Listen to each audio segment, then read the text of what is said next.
திமுக ஆட்சியில் பெண்கள் பாதுகாப்பு சட்டம் என்பது வெற்று பேப்பரில் மட்டுமே உள்ளதாக பாஜக மூத்த தலைவர் தமிழிசை சவுந்தரராஜன் விமர்சித்துள்ளார்.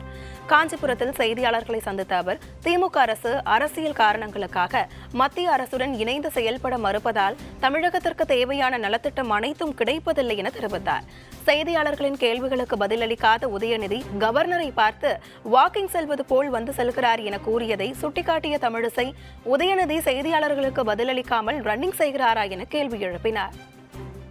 தமிழக முதலமைச்சர் நான் கேட்டுக்கிறேன், பெண்களின் பாதுகாப்பை நீங்கள் உறுதி செய்யுங்கள். பெண்கள் என்று பாதுகாப்பாக இல்லை. இதற்கு சட்டமன்றத்தில் தீர்மானம் நிறைவேற்றோம், அதுக்கப்புறம் அதை கொண்டு போறோம். நிர்பயா பங்கு நிதியை கூட சரியா பயன்படுத்தல.